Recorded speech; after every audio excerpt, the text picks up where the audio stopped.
Nah, baik saudara, kita lanjutkan. Sekarang saya ingin menggali lebih dalam secara psikologis, terlebih kepada pelaku. Ini yang memang kita menjadi bertanya-tanya gitu.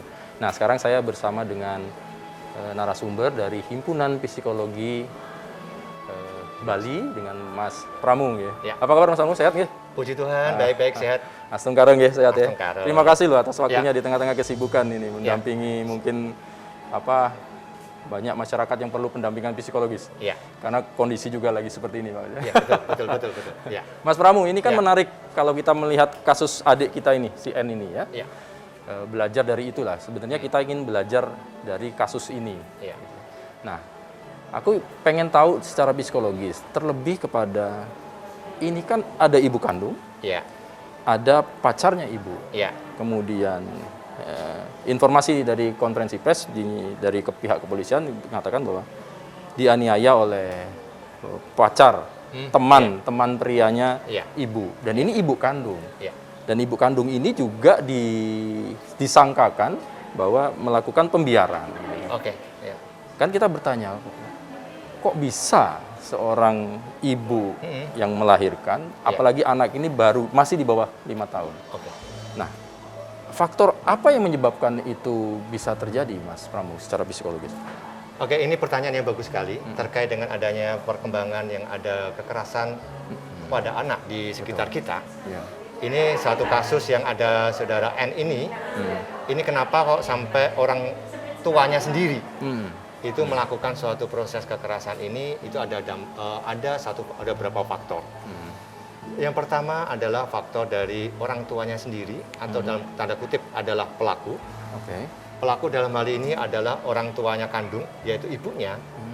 Bahwa yang bersangkutan bisa jadi dia mengalami suatu latar belakang secara psikologis yang juga ada disorder atau gangguan mental juga.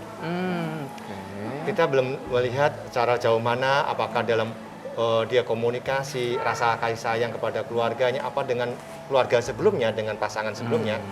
Nah, saat ini kan berganti dengan pasangan baru. Iya ya, Kak. Pasangan baru apakah dia mengalami ada suatu ketergantungan atau kelekatan emosional kepada pasangannya, sehingga apapun yang dilakukan oleh pasangannya kan dia butuh perasaan yang nyaman.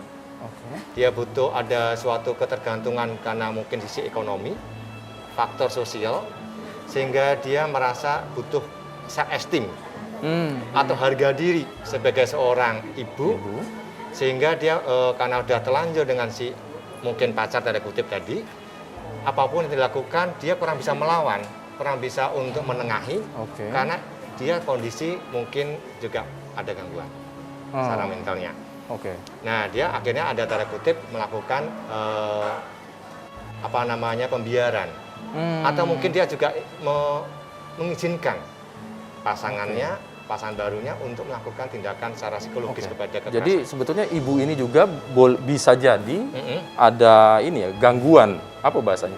Ada indikasi secara bahwa psikologis. Secara psikologis kalau sebagai orang tua kan sebenarnya dia kan harus melindungi.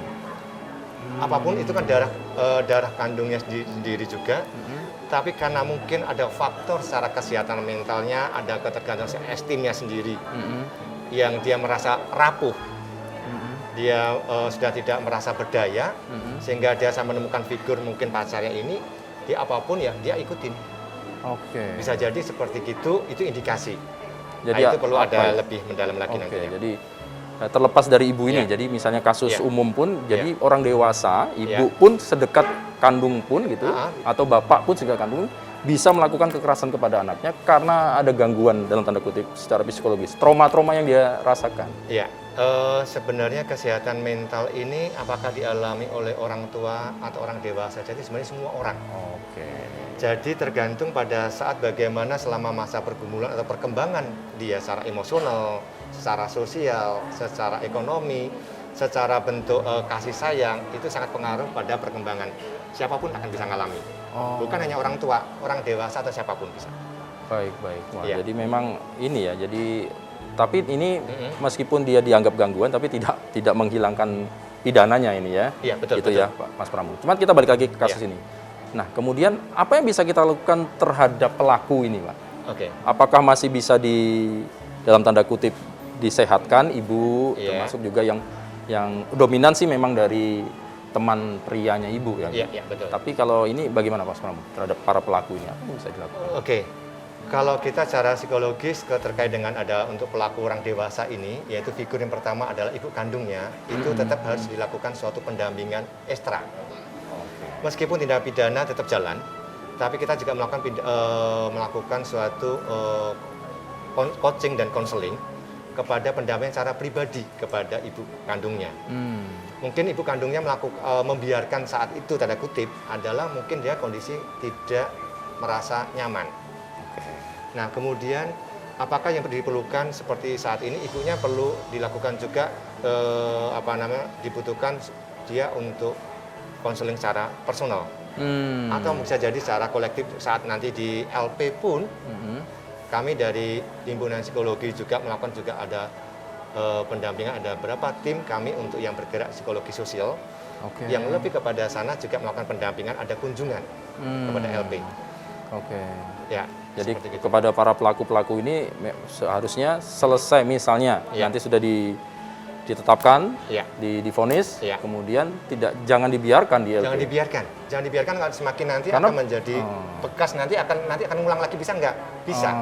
Karena dia belum sehat secara mentalnya dia. Baik. Itu yang tanda kutip kadang-kadang memang kalau dalamnya sumur, dalamnya laut kan kita tahu. Kalau tentang terkait dengan kesehatan mental ini memang dengan undang-undang ada kesehatan mental tahun 18 tahun 2004 ini juga salah satu membantu untuk melakukan tindakan kuratif, preventif, dan bagaimana kita untuk melakukan perlindungan kepada klien atau pasien ini. Jadi tidak dibiarkan nanti setelah pasca dari misalkan kalau selesai dari hukuman baru dilakukan, juga lakukan tindak lanjutnya perlu dilakukan tindakan juga untuk pendampingan. Pendampingan juga itu penting untuk kesehatan mentalnya lebih baik. Nah, kemudian kita balik lagi, misalnya mereka pelaku itu kan terstigma ya, dihukum segala macam. Kemudian kan dia harus balik lagi ke masyarakat. Apa yang harus dilakukan adakah peran lingkungan sekitarnya supaya, ya itu tadi kan mereka harapan kita meskipun sudah konsekuensi dijera, kemudian dia harus sembuh dan tanda kutip. Yang pemicu trigger dia itu kan Pak Pramu. Gimana Pak Pramu? Ya, ini pertanyaan juga bagus. Bagaimana kok pasca dari kejadian kalau setelah dia keluar dari tindakan kena hukuman pidana, bahwa klien atau pasien yang seperti gini perlu kita rangkul. Yang utama adalah kita memberikan juga, ini bukan hanya untuk para pelaku saja, tapi adalah keluarga inti terdekatnya, sehingga dia tidak merasa malah dijauhkan. Kalau dia semakin dijauhkan, kondisi secara kesehatan mentalnya apakah kemungkinan dia akan melakukan lagi?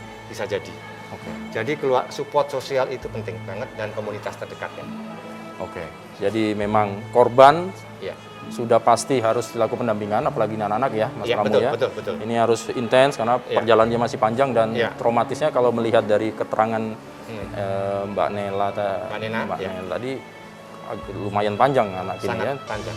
Sudah mulai terkuak trauma-traumanya. Tetapi kita juga mengangkat sisi dari pelaku karena pelaku ini juga dalam tanda kutip perlu pendampingan. Supaya dia normal lagi dalam tanda kutip nih lagi-lagi ya. Supaya tidak bisa terjadi lagi hal-hal demikian. Nah, ini menjadi kita belajar dari kasus ini ya Mas Pramu ya. Jadi peran keluarga, psikologis lagi-lagi, faktor tadi ekonomi, sosial, kemudian ada kesenjangan yang lain juga itu mempengaruhi secara emosi juga, itu akan mempengaruhi.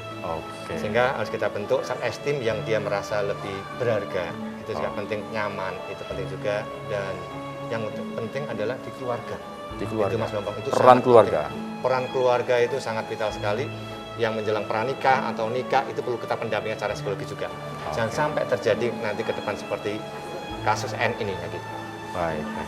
Terima kasih sekali lagi Mas Pramu atas waktunya bersama Kompas TV. Mudah-mudahan ini bisa bermanfaat ya bagi masyarakat. Salam sehat selalu Mas. Sama-sama. Sampai ketemu lagi Sama-sama. dalam kegiatan kita selanjutnya. Amin.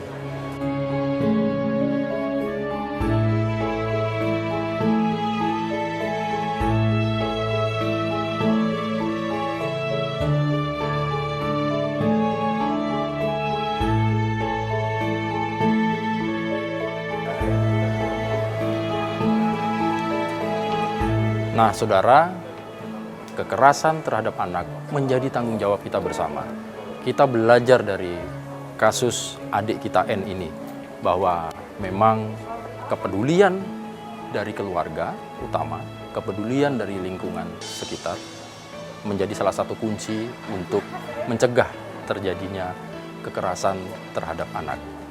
Ayo kita jaga anak-anak kita supaya mereka bisa tumbuh berkembang lepas dari tindakan-tindakan kekerasan yang mengakibatkan trauma terhadap perkembangan anak.